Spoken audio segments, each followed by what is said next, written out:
Now, the publishing company is the company that will basically get the rights to a song you write. You have to sign a contract saying, I'm going to give you 3 songs and you can use them for whatever you want for the next 2 years. And that's basically what a publishing company does. And they say, okay, cool. And then they have guys who will take your song and say, hey, Steven Spielberg, I have this song that might be really cool for your movie. Or, hey, Netflix, here's a song by James. I think it'd be really cool. So this publishing company came to see Low Cut Connie play, but they also saw Scantron play. And I think they really liked our keyboard player. That's probably why we got the deal. And that was Jared. And they came up to me afterwards and said, hey, I really liked the songs. Let's chat later on this week. And I sent them an email. I sent them a few of the things I recorded. And they were like, wow, I think we can sell your songs to TV shows. So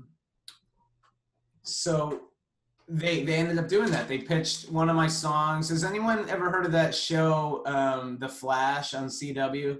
I don't know if anyone watches that one. Yeah, that was the first one. It's like a superhero show. That was the first one I sold a song to. And it was cool to turn on TV and, I just got a text. Looks like Scantron's on WXPN right now. How about that? Hey. I just got one of those texts from a friend saying, I'm sick of hearing your song. That's funny. Perfect timing. Thanks, George, wherever you are. Anyways, we it's cool to turn on the TV and to hear your song. So what they do is the company will sell your song to the show, and let's say they sell your song for $1,000. The company, because they did all that work, they keep a little bit of the money and they give you a little bit of the money. That's basically how it works. You basically split it 50-50. You have your writers and your masters. This is for later on. Yeah, it's for later on, but it's good to know like that this doesn't happen for most bands, right? It's definitely, you have to have a good like hook, and you've got to have like a good feel. I mean, Scantron stuff has like this raw energy to it that it's got like a classic feel to it. So it kind of works whenever you're like, if you got like somebody like walking into a place, it has a good vibe to it. Hard rock and roll. Right. So, but there is never been more media, more television, more shows now than there's ever been in history. So there is opportunity there. It's just not the easiest stuff to get. Like we're going to be real with you. That's not why we write songs. That's not why you write songs. What you're trying to say. That is what not why we write songs. Like most of my gigs, a lot of my gigs I lose money on. So I write songs because I can't do anything else with my time. I choose to write songs because it gets my thoughts and it opens my soul up. Yeah. It's a release. We're getting a lot of questions here. I know. Let's go through the questions. All right. So from Dimitri, how much do you hook? I hook every day. Yeah. That's a song too. I already thought of that. What do you mean by that? Here, you know what, Dimitri, I'm going to unmute you and you can tell us what you mean by that. Where are you at? Ready? Hold on. Go ahead. Tell us what you mean by that. How much do you, like take off the sun and keep of the sun? What do you mean? Like how much do you, yeah, like the whole song can't be a hook. Okay. So how much do you hook? Oh, good question. I do it just enough. I think a song should have a hook. You don't want to annoy people with your hook. You don't want to have a song where you repeat the same thing. So let's say you have a hook that the hook is like, I have a song called Please Do Not Come Home, and the hook is, it goes, please do not come home, like that. if I repeated that the whole song, that hook, people would be sick of it. They were like, that's not a hook. You just repeated Please Do Not Come Home 40 times. Right. So I do it like as much as there's a chorus, maybe like 3 times, 4 times. I like to give it to people enough so that they can sing it and they get excited when that part of the song happens. But I don't like to give a hook too much because then that takes away how special it is. Yeah. Does that make sense? Yeah. Cool. So here's another quote from Jimmy Scantron that I one time he played us a new song at rehearsal, and I said to James, I said, "Man, I love that hook," and he said, "Which one?" Like, so that's another good thing is like you don't need to just have one hook in a song, right? And that kind of goes into AJ's question. You said. Sorry, I'm not skipping over you, Aubrey. Don't worry. We're coming back for you, too, but it just kind of segues well. AJ asked a question about your process for writing a pre-chorus. Okay, that's a good question. Yeah.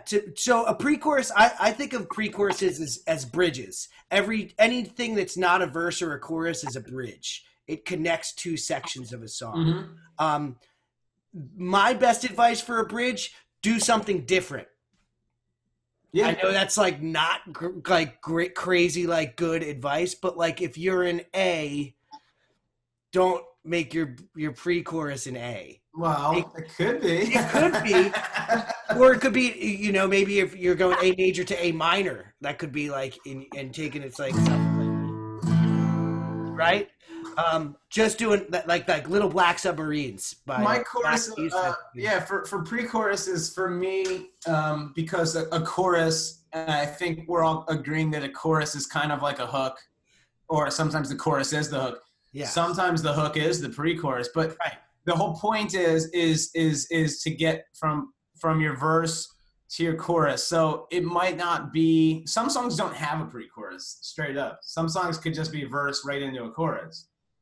Like we have a song called The Information that is just verse, chorus, verse, chorus, verse, chorus, and then the song is over. Yes. There's no pre-chorus, there's no bridges, there's nothing. But if the song requires it, what was the question is, what's my process? You know when your song needs it, I think. Like if you're writing a verse that's just like,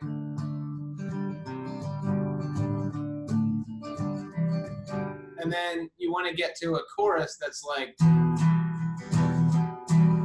maybe like that, it would sound weird going straight into it. Maybe you just kind of like I usually just pick like another 1 or 2 chord structure to go in between, and it's like a build-up. It's like a suspenseful moment. It's creating tension and suspense in your song. That's great. I also, for me, also writing bridges. That's a tough question. That's a loaded question for sure. It's got a lot of ways you could go. But I think that's what we're both saying is like go somewhere just different. Also, bridges don't need to be these long, full sections of a song. Sometimes it's one chord. Sometimes you just hit a chord extra long and it's a bridge. So like pre-choruses can be just, sometimes your first pre-chorus is 1 time through, then your second pre-chorus is 2 times through, and now that acts as a bridge. So the bridge is where you can actually really, really get out there and creative. Also, I'm happy to, if you have anything that you're working on, send it to me. I'd happily look at it too. And James too would so if you've got something that like I got this song, and we'll let you know like it needs a bridge, or it's good, it stands alone on its own, so we can help you do that. We like encourage you to send us songs. Now you also have to learn how to, when you're doing this and being creative, you also have to learn how to accept criticism the correct way too. It ain't always easy to have somebody critique your work, right? But realize that we're here to help you get better, right? And it's constructive criticism. So every time I've showed my song to someone and they had to critique it, it's always come out better. Yeah. Always come out better. I might not agree with them right away. Yeah, you're right. Our buddy, original member of Scantron, Will Donnelly, he's like, very good about this. Is like he tells you what's good and what's not good in the studio. He's saying, hey, he'll be the one who say, hey, man, you sang that hook too many times. Or he'll say, wait a minute, that hook is awesome. Why are you only doing it twice? Yeah. Why are you only giving it to him twice? Right. Sometimes he can be brutal, but he's always right. He's almost always right. Right. Yeah. I know. James and Will. For another podcast. They've been friends for a very, very long time. So there's probably not always right. Yeah. Okay. Now, Aubrey, we probably got about 5 minutes left here. Okay, guys. Oh. So if you have any other questions, make sure you get them in now. I see someone says, how many instruments do I play? I can answer that really quickly, like 3. Yeah. Guitar, guitar and keys. I guess that counts as 2. Harmonic. You play a little harmonic, harp, right? 3. Little harp. There you go, 3. Okay. Aubrey asks, I wrote a song based off of Just a Friend to You on ukulele, but I don't even know how to play it. All I do is strum it and get the beat that I like. Is it still a song? Yeah. Oh yeah. And look, you said you don't even know how to play it. Is it, you're saying like, oh, sorry, is Just a Friend to You? Is that's the name of the song? Yeah. Okay. So Just a Friend to You. You play that song, but you don't even know how to play it correctly, is what you're kind of saying. You're just kind of feeling it out. Here, let me unmute you so you can talk. Yeah. I don't even know how to play ukulele. My sister does. Oh. All I do is like strum the instrument on this one chord here. Mm-hmm.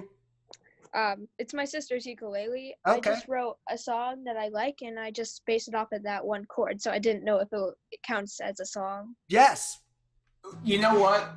One of my favorite chords, or one of my favorite songs, Aubrey, is a song called "Feeling Blue" by Creedence Clearwater Revival. It's one chord the whole song. It's a D chord. It just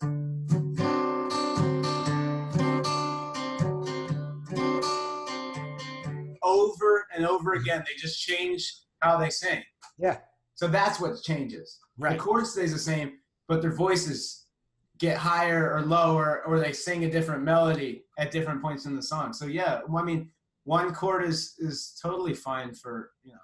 Would anybody be interested in like doing a ukulele clinic if we did one of those? Yeah, try it out. I've already got a title for that one. You can do it. Sorry. I'm sorry. You can do it. You can do it. Get it? Uke. All right. Make me uke over here. How many instruments do you play? One. I play one. Oh, I think that, okay, 400. Everybody's, I play 3. This isn't serious questions, but do you like Heathers the musical? Because I'm obsessed with it. I don't know it. I'd have to listen to Heathers. I'm going to listen to it when I clean my kitchen after this. Yeah. And then I'm going to write a song about how I don't like cleaning my kitchen in the style of that musical. And I'm going to send it to Jared. Yeah. There we go. All right. I think "Don't Look Back in Anger" does that. F to F minor. I mean, Oasis is very good at these kind of these cool sounding progressions. That's a good band to look to for simplicity. Yeah, in their songwriting. Wonderwall. Does anyone know like Tom Petty? Yeah. Tom Petty's another one, probably one of the most masterful, simple songwriters of all time. Where he can just have a song. What's that?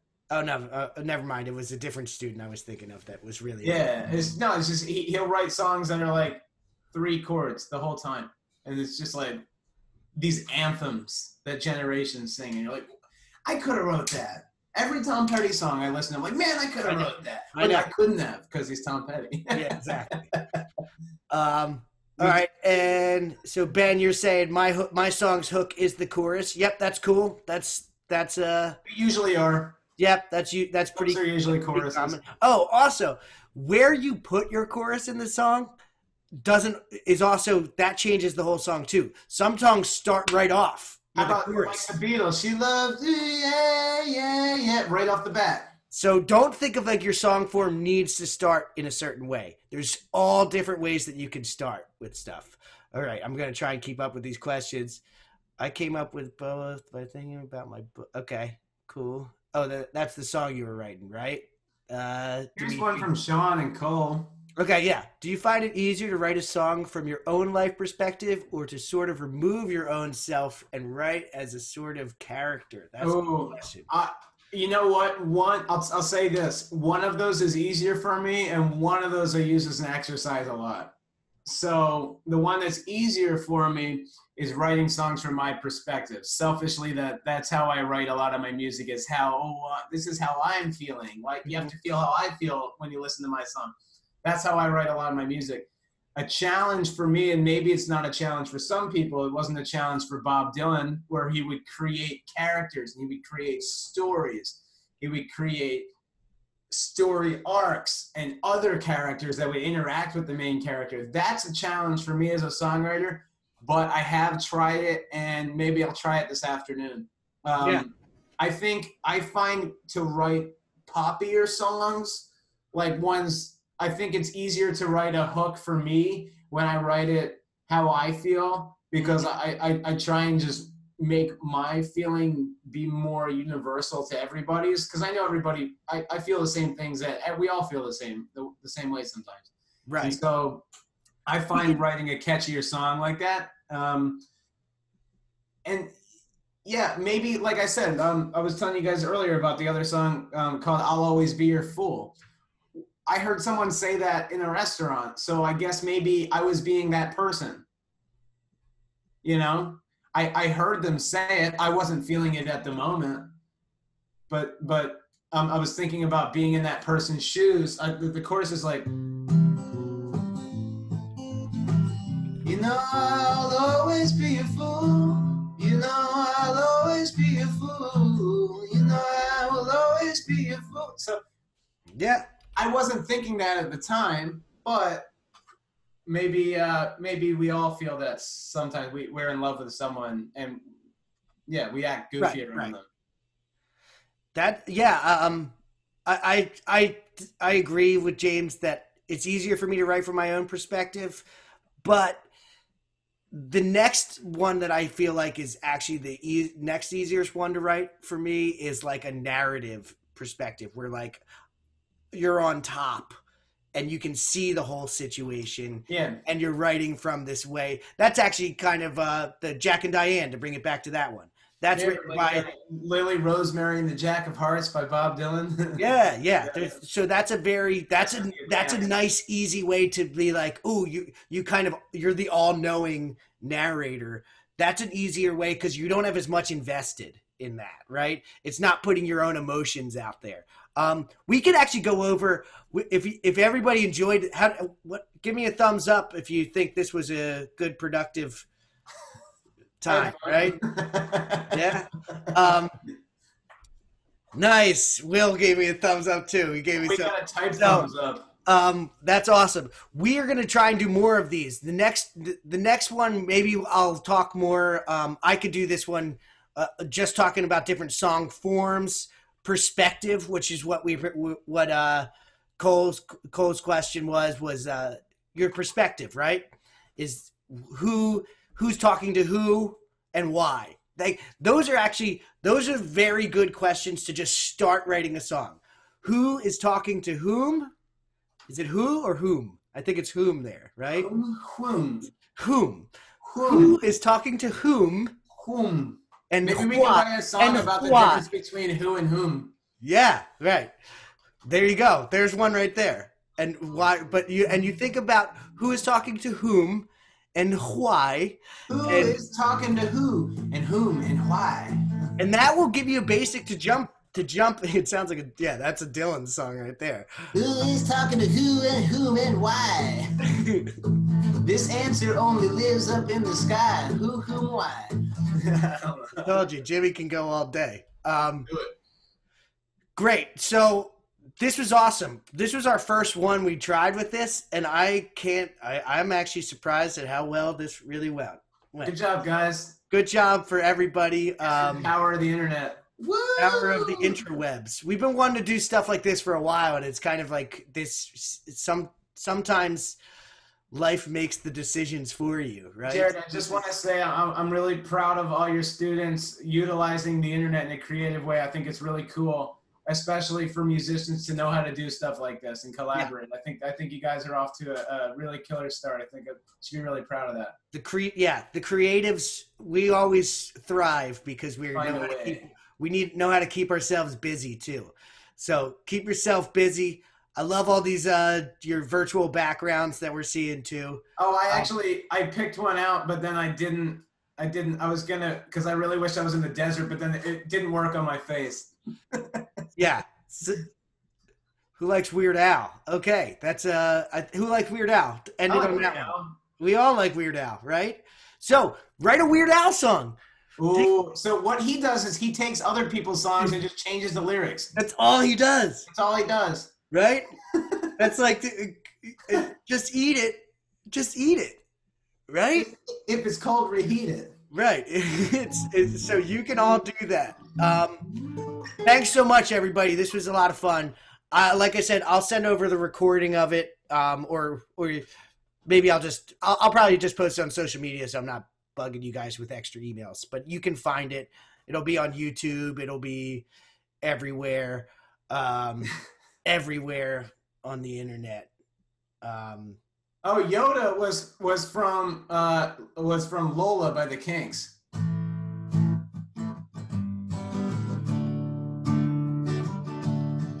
Yoda, Yoda. We got harmonies. Yoda. We haven't done it. Well, maybe we'll do a singing one too, where we like how about like a campfire jam? Do something. Excuse me. We could do like a campfire jam. It's the corona getting me. I'm just kidding. Wash your hands. Too soon. But no, it's all right. I'm quarantined.